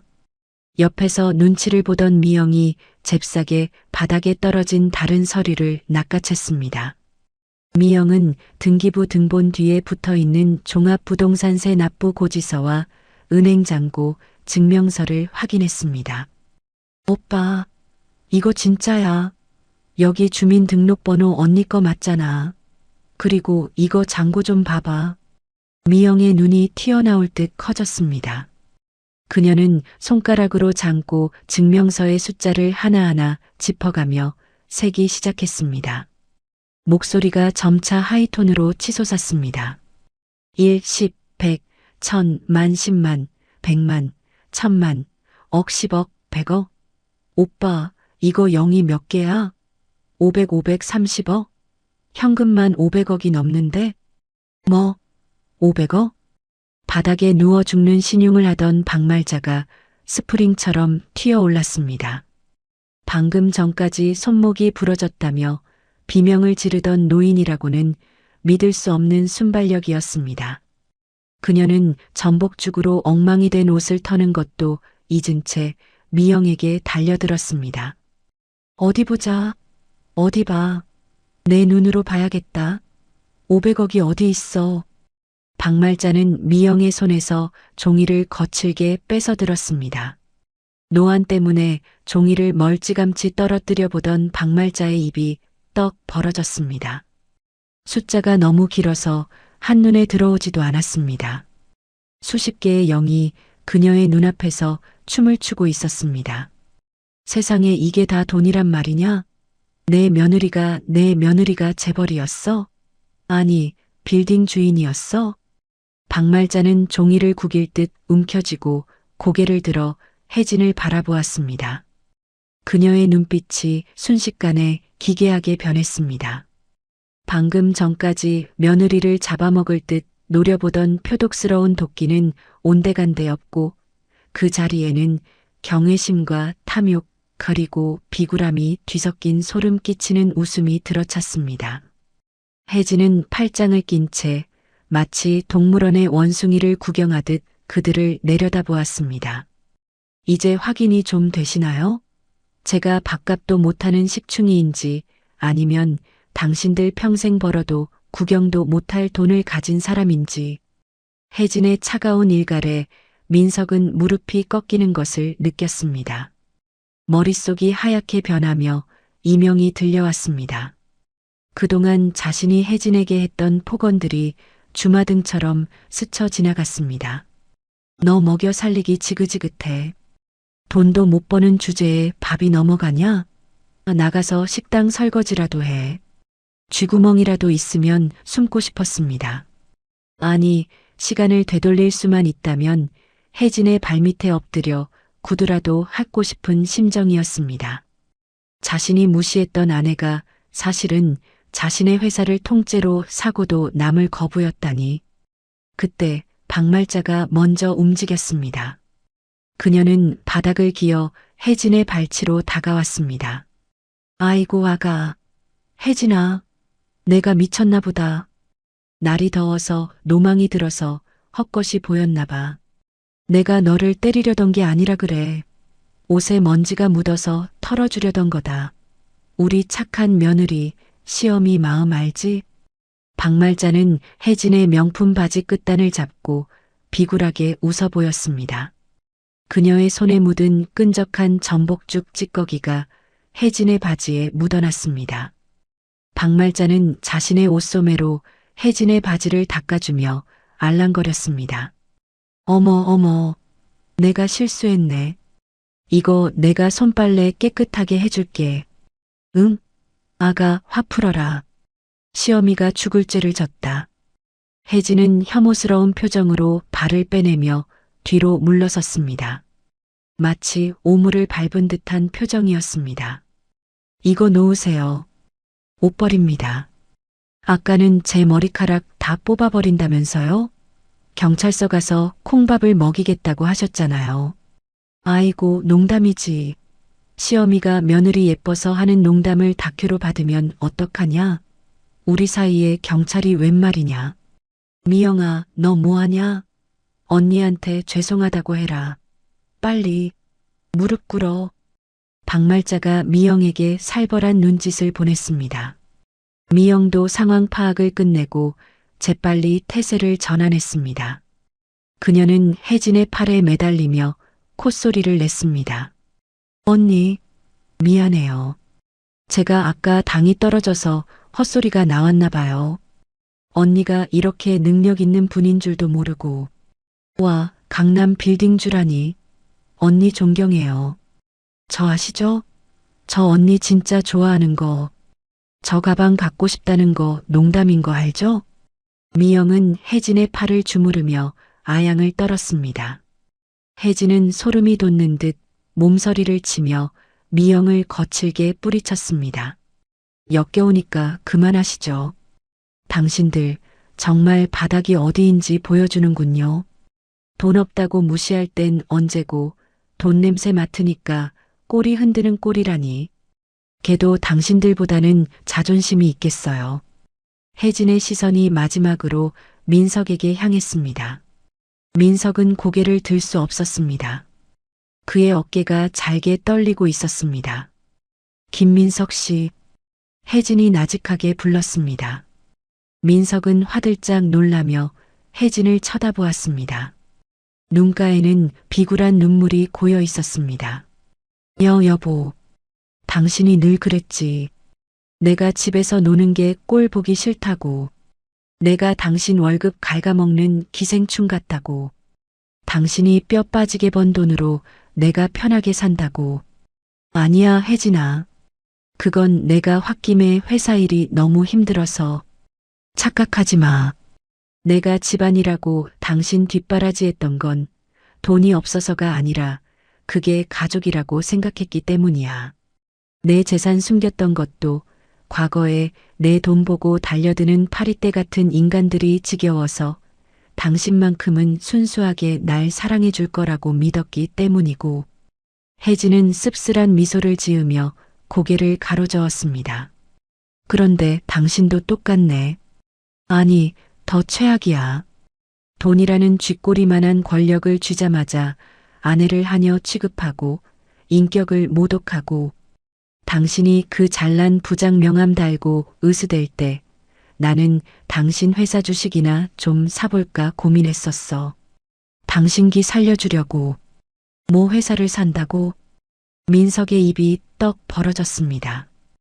혜진의 말이 허풍으로 들리지 않았습니다. 500억 현금이면 중소기업의 대주주가 되는 것은 식은 죽 먹기였습니다. 자신이 모시는 사장님조차 혜진 앞에서는 고개를 숙여야 할 판이었습니다. 기회를 줬었잖아. 생활비 각자 하자고 했을 때 당신이 조금이라도 미안해하거나 날 걱정해줬으면 여기까지는 안 왔을 거야. 당신 돈 없어서 어떡해라고 한마디만 했어도 난 다 용서하려고 했어. 근데 당신은 끝까지 돈 타령만 하더군. 휴지가까지 청구하면서. 혜진은 미련 없이 안방으로 걸어 들어갔습니다. 잠시 후 그녀는 미리 싸둔 커다란 명품 캐리어 2개를 끌고 나왔습니다. 이미 떠날 준비는 완벽하게 되어 있었습니다. 바퀴 굴러가는 소리가 거실의 정적을 갈랐습니다. 가는 거야? 여보, 잘못했어. 내가 다 잘못했어. 한 번만 용서해줘. 민석이 혜진의 앞을 막아서며 털썩 무릎을 꿇었습니다. 그는 혜진의 다리를 붙잡고 오열했습니다. 체면이고 뭐고 없었습니다. 내가 미쳤었어. 당신 없으면 나 못 살아. 사랑해, 여보. 내가 진짜 잘할게. 설거지, 빨래, 청소 내가 다 할게. 제발 버리지 마. 이거 나. 취해. 혜진은 민석을 싸늘하게 내려다보며 차갑게 말했습니다. 변호사 통해서 이혼 소장 보낼 거야. 위자료는 필요 없어. 어차피 당신 전 재산 털어도 내 가방 하나 값도 안 되니까. 대신 이혼 소송 길게 끌 생각하지 마. 혜진은 허리를 숙여 민석의 귓가에 속삭였습니다. 당신 회사 법인 카드로 유흥업소 가고 뒷돈 챙긴 거 내가 모를 줄 알았어? 소송 길어지면 당신 회사 감사팀에 내 인맥 동원해서 당신 비리 싹 다 털어버릴 거야. 퇴직금도 못 받고 감옥 가고 싶지 않으면 조용히 도장 찍어. 민석의 얼굴이 사색이 되었습니다. 핏기가 완전히 사라져 시체처럼 창백해졌습니다. 혜진은 그가 회사에서 저지른 비리까지 꿰뚫고 있었습니다. 아, 엄마. 뭐 하고 있어? 며느리 잡아야지. 그냥 보내면 어떡해. 민석이 다급하게 소리쳤지만 박말자는 이미 혜진의 섯을 퍼런 기세에 눌려 꿀먹은 벙어리가 되어 있었습니다. 혜진은 현관으로 걸어가 하이힐을 신었습니다. 아, 그리고 이 집. 혜진이 나가려다 말고 뒤를 돌아보았습니다. 전세 계약 내 명의인 거 알지? 집주인한테 이미 이야기 다 끝냈어. 이번 달 말까지 비워. 보증금 빼서 나갈 거니까. 뭐? 이번 달 말? 당장 어디로 가라고. 일주일도 안 남았잖아. 그건 당신 사정이고 당신 어머니 집으로 들어가든 고시원을 가든 알아서 해. 각자 도생하자며 당신이 좋아하는 방식대로 해주는 거야. 혜진은 마지막으로 환한 미소를 지어 보였습니다. 그 미소는 민석이 결혼 생활 20년 동안 한 번도 보지 못한 가장 아름답고도 잔인한 미소였습니다. 잘 있어. 찌질한 내 전 남편. 그리고 다시는 내 인생에 끼어들지 마. 쾅! 현관문이 닫혔습니다. 육중한 철문이 닫히는 소리가 민석의 심장에 대못을 박았습니다. 집안에는 다시 정적이 흘렀습니다. 하지만 아까와는 다른 종류의 정적이었습니다. 그것은 희망이 완전히 사라진 절망과 파멸의 침묵이었습니다. 남겨진 것은 엎질러진 전복죽 냄새와 혜진이 바닥에 던져두고 간 등기부 등본뿐이었습니다. 아이고 아이고 500억이 걸어나간다. 500억이. 박말자가 땅을 치며 울부짖기 시작했습니다. 오빠가 좀 잘하지 그랬어. 왜 언니를 화나게 해서 이 사단을 만들어. 강남 빌딩이 날아갔잖아. 내 명품 가방도 날아가고. 미영이 민석의 등짝을 주먹으로 때리며 악을 썼습니다. 조용히 해. 다 닥쳐. 나도 미치겠으니까. 민석은 머리를 감싸쥐고 괴성을 질렀습니다. 가족들은 서로를 탓하며 엉겨붙어 싸우기 시작했습니다. 고성이 오가는 집안은 아수라장이 되었습니다. 민석은 비틀거리는 몸을 이끌고 베란다 창가로 기어갔습니다. 창밖으로 혜진이 탄 검은색 고급 모범 택시가 미끄러지듯 멀어지는 것이 보였습니다. 민석은 창문에 매달려 멀어지는 붉은 미등을 하염없이 바라보았습니다.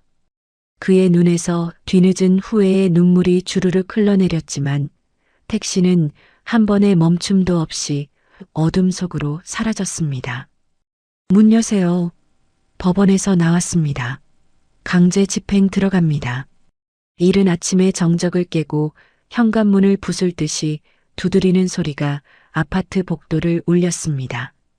약속한 퇴거 날짜인 말일 오전 9시가 되자마자 자비란 없다는 듯 집행관들과 용역 직원들이 들이닥쳤습니다. 며칠 전부터 혜진이 보낸 내용 증명 때문에 잠을 설쳐 퀭한 눈의 김민석은 늘어난 러닝셔츠 바람으로 허둥지둥 현관으로 뛰어나왔습니다. 아니, 사람을 불렀으면 기다려줘야지. 다짜고짜 들어오면 어떡합니까? 아직 짐도 다 못 쌌는데. 우리 어머니가 안에서 주무시고 계시다고요. 계고장 발송된 지가 언젠데 아직도 짐을 안 싸셨습니까? 집주인 대리인께서 오늘 오전 중으로 무조건 비우라고 하셨습니다. 협조 안 하시면 강제로 짐 뺍니다. 들어가. 집행관의 차가운 지시에 건장한 사내들이 신발을 신은 채 거실로 밀고 들어왔습니다. 그들은 바닥에 널브러진 라면, 박스들을 발로 툭툭 차며 공간을 확보했습니다. 흙 묻은 군화발이 혜진이 아끼던 하얀 카펫을 짓밟았습니다. 안방에서 자고 있던 박말자가 비명을 지르며 뛰쳐나왔습니다. 이게 무슨 난리야? 도둑이야? 강도야? 아이고, 내 살림살이. 내 자개장. 할머니, 비키세요. 다치기 싫으면 저쪽 구석에 가 계세요. 인부들은 박말자가 애지중지하던 자개장 문짝을 테이프로 칭칭 감아버렸습니다. 미영은 화장대 앞에서 자신의 가품 명품 가방들을 끌어안고 울음을 터뜨렸습니다. 이거 건들지 마요. 비싼 거라고요. 오빠, 이 사람들 좀 말려봐. 우리 진짜 쫓겨나는 거야? 집안은 순식간에 전쟁터가 되었습니다. 사다리차가 베란다 창문에 쿵 하고 걸쳐졌고 인부들은 가구들을 짐짝처럼 나르기 시작했습니다. 민석이 잠깐만요. 이거라도 좀 챙기게. 라고 소리쳤지만 그의 목소리는 인부들의 고함과 가구 끌리는 소음에 묻혀버렸습니다.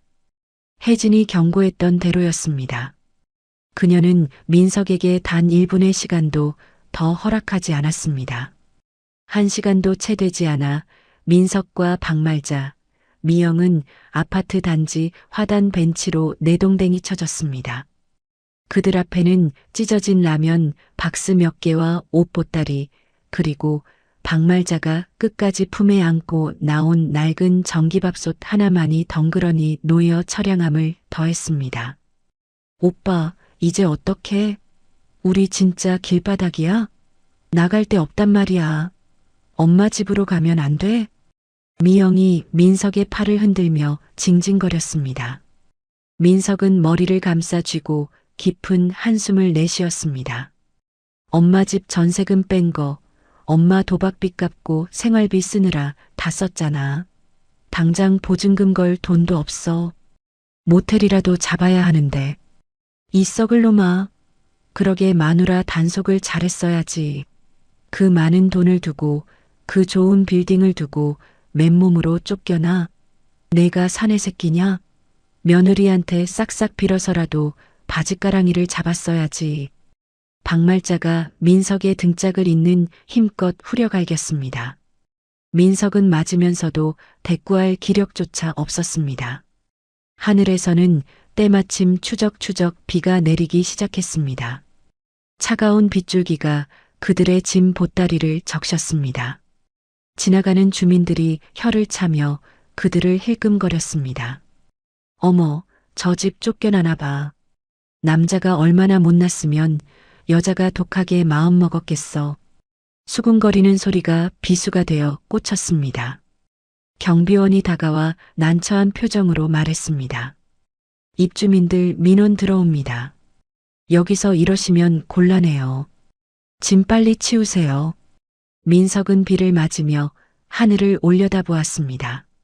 15층 혜진과 함께 살던 그 집 베란다는 굳게 닫혀 있었습니다.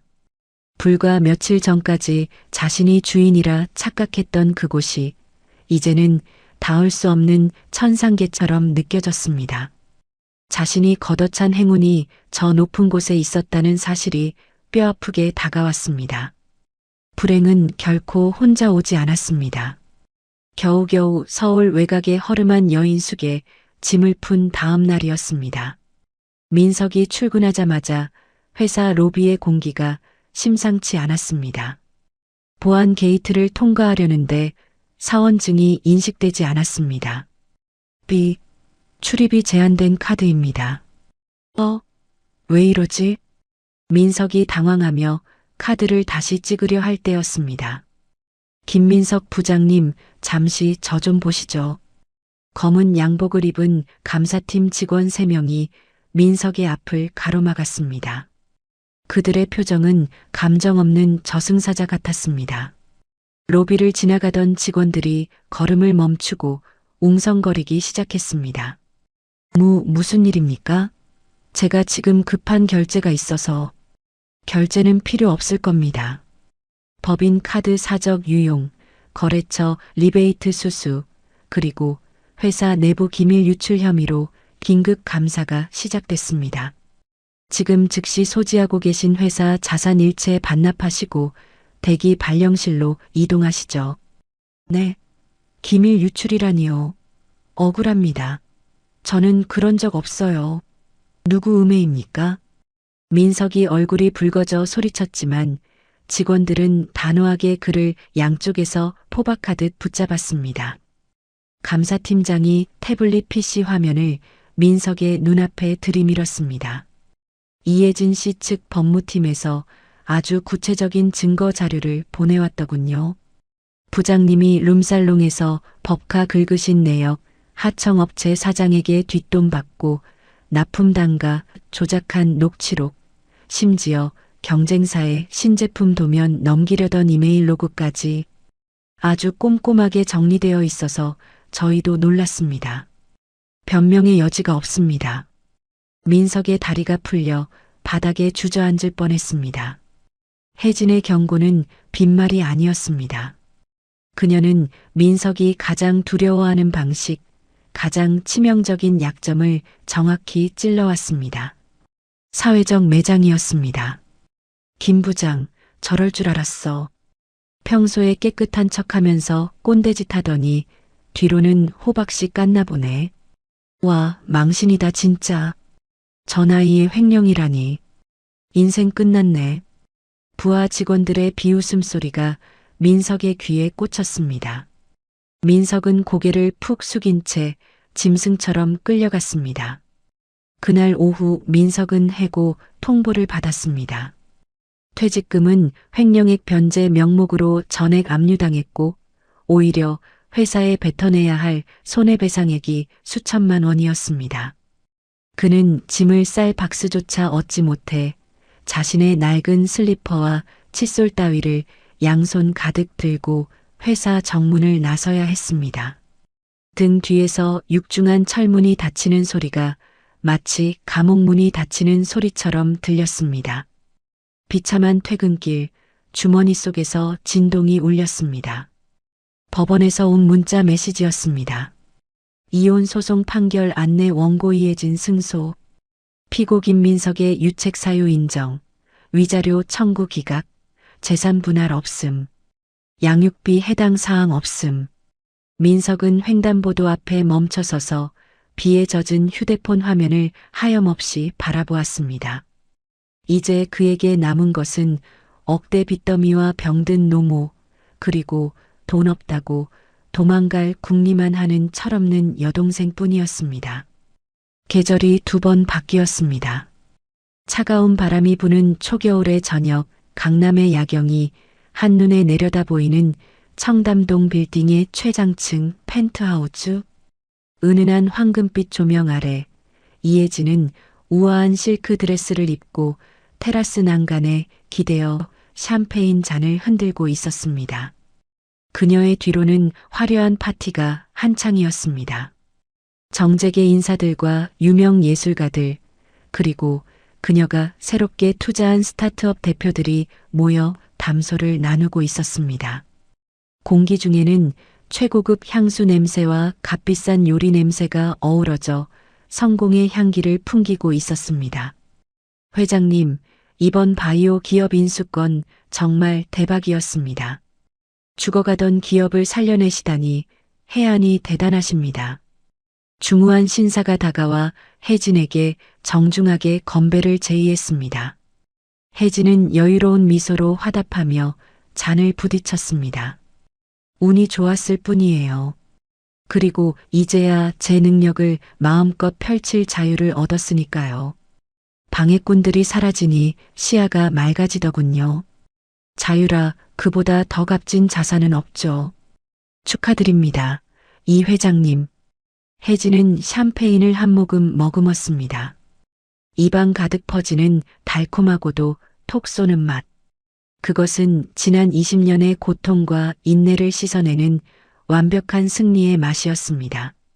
그녀는 더 이상 남편의 눈치를 보며 10원 한 장을 아끼는 억척스러운 주부가 아니었습니다. 자신의 이름 석자로 세상에 당당히 선 누구도 넘볼 수 없는 사업가였습니다. 회장님, 잠시 실례하겠습니다. 말끔한 정장 차림의 비서가 다가와 조심스럽게 태블릿 PC를 내밀었습니다. 전 남편분 김민석 씨 관련 최종 보고입니다. 굳이 보고 싶지 않으시면 안 보셔도 됩니다. 혜진은 잠시 망설이다가 태블릿을 받아들었습니다. 화면 속에는 너무나 초라한 행색의 남자가 찍혀 있었습니다. 서울 변두리의 낡은 고시원 앞에서 전단지를 줍고 있는 남자. 불과 몇 달 만에 10년은 늙어버린 듯한 머리가 희끗희끗하고 살이 쏙 빠진 민석이었습니다. 일용직 현장을 전전하다가 그마저도 허리 디스크가 터져서 못 나가고 있다고 합니다. 모친 박말자 씨는 요양병원비가 밀려 강제 퇴원당하신 후 무료 급식소를 전전하고 계시고요. 여동생 김미영 씨는 빚쟁이들을 피해 잠적했다고 하네요. 혜진은 사진을 무덤덤하게 바라보았습니다. 측은함이나 동정심 따위는 느껴지지 않았습니다. 오히려 안도감이 들었습니다. 자신이 그 지옥 구덩이에서 저런 인간들에게서 제 발로 걸어 나왔다는 사실에 대한 안도감이었습니다. 됐어요. 이제 이런 보고는 안 해도 돼요. 나랑 상관없는 타인이니까. 폐기하세요. 혜진은 화면을 꺼버리고 비서에게 돌려주었습니다. 그것보다 내일 출국 일정 다시 체크해줘요. 파리 패션위크 일정 끝나면 바로 뉴욕으로 갈 거니까. 새로운 파트너들이 기다리고 있어요. 네, 알겠습니다. 회장님, 차량 대기시켜 놓겠습니다. 혜진은 다시 테라스 밖으로 시선을 돌렸습니다. 발 아래 펼쳐진 서울의 밤거리는 별처럼 반짝이고 있었고 시원한 밤바람이 그녀의 머리카락을 기분 좋게 간지럽혔습니다. 그녀는 샴페인 잔을 높이 들어 밤하늘을 향해 건배했습니다. 과거의 이혜진에게 작별을 고하고 새로운 이혜진을 환영하는 의식이었습니다. 나를 위하여, 그리고 나의 찬란한 자유를 위하여. 같은 시각 서울 변두리의 낡고 습한 고시원. 한평 남짓한 좁은 방, 창문이라고는 복도로 난 손바닥만 한 창 하나가 전부인 그곳에서 김민석은 쭈그리고 앉아 식어버린 컵라면 국물을 마시고 있었습니다. 벽지에는 곰팡이가 검게 피어 있었고 어디선가 쥐가 갉아먹는 소리가 들렸습니다. 옆방 남자의 코 고는 소리가 얇은 합판 벽을 타고 넘어와 민석의 귓가를 때렸습니다. 후루룩 컥, 컥. 급하게 먹다 사례가 들린 민석이 가슴을 치며 기침을 해댔습니다. 눈물이 찔끔 나왔습니다. 그는 휴지가 없어 입고 있던 늘어난 러닝 셔츠로 입을 닦았습니다. 누렇게 변색된 러닝 셔츠는 땀과 때에 절어 시큼한 냄새가 났습니다. 아이고, 내 팔자야 배고파 죽겠네. 민석은 바닥에 굴러다니는 소주병을 집어들었지만 이미 바닥난 빈 병이었습니다. 한 방울이라도 나올까 싶어 입에 털어 넣어봤지만 쓴맛만 혀끝에 감돌 뿐이었습니다.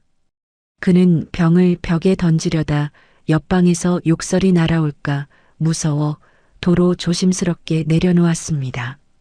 그때 책상 위에 놓인 액정이 깨진 구형 스마트폰에서 알림이 울렸습니다. 데이터가 아까워 주인 몰래 옆 건물 와이파이를 훔쳐 쓰고 있는 폰이었습니다. 유튜브 알고리즘이 추천 영상을 띄웠습니다. 단독 인터뷰 강남의 신화, XX 에셋 이혜진 회장의 성공 스토리. 결혼은 인생의 무덤이 아니라 나를 찾는 과정이었다. 썸네일 속 혜진은 눈부시게 아름다웠습니다.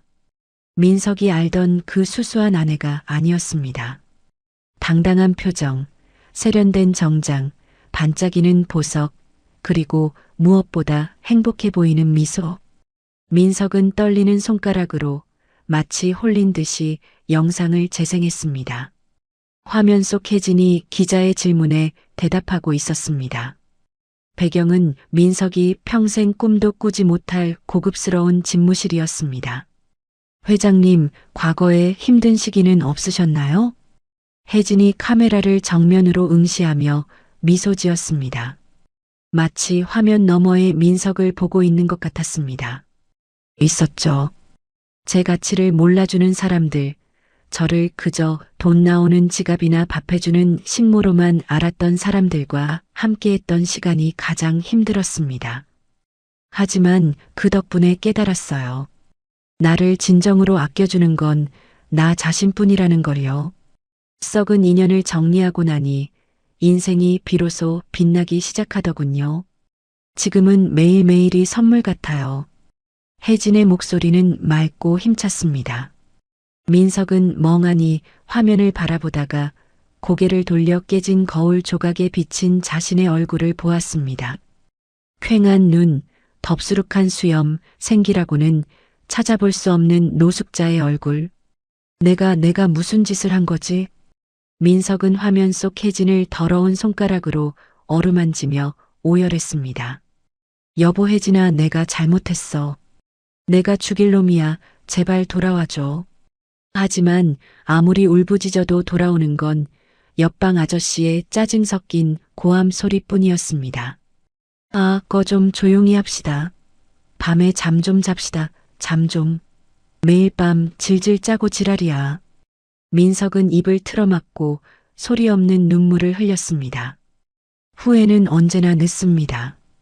그는 자신이 걷어찬 복덩어리가 얼마나 거대한 것이었는지, 자신의 오만함이 얼마나 큰 대가를 치러야 하는지 이제야 뼈저리게 느끼고 있었습니다.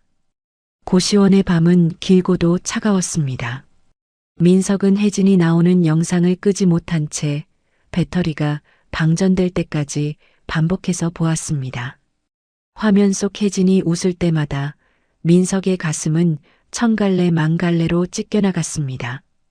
어둠 속에서 깜빡이는 스마트폰의 붉은 배터리 경고등만이 민석의 남은 인생을 예고하는 듯 위태롭게 빛나고 있었습니다. 잔액이 부족합니다. 전원이 꺼집니다. 툭 하고 화면이 꺼졌습니다. 칠흑 같은 어둠이 민석을 덮쳤습니다. 그는 무릎을 끌어안고 짐승처럼 웅크린 채 영원히 오지 않을 아침을 기다려야 했습니다. 오늘 사연 가슴이 뻥 뚫리는 사이다. 결말 어떠셨나요? 무시당하던 아내가 500억 자산가였다는 사실이 밝혀지는 순간 남편과 시댁 식구들의 표정을 상상하니 묵은 체증이 다 내려가는 기분입니다. 있을 때 잘해라는 옛말이 하나도 틀린 게 없네요. 가족은 희생을 강요하는 것이 아니라 서로 존중해야 한다는 사실 꼭 기억해야겠습니다. 여러분이라면 혜진님처럼 통쾌하게 복수하고 떠나실 수 있으신가요? 아니면 또 다른 선택을 하셨을까요? 여러분의 솔직한 생각을 댓글로 남겨주세요. 구독과 좋아요는 달빛 인생 TV에게 정말 큰 힘이 됩니다. 감사합니다.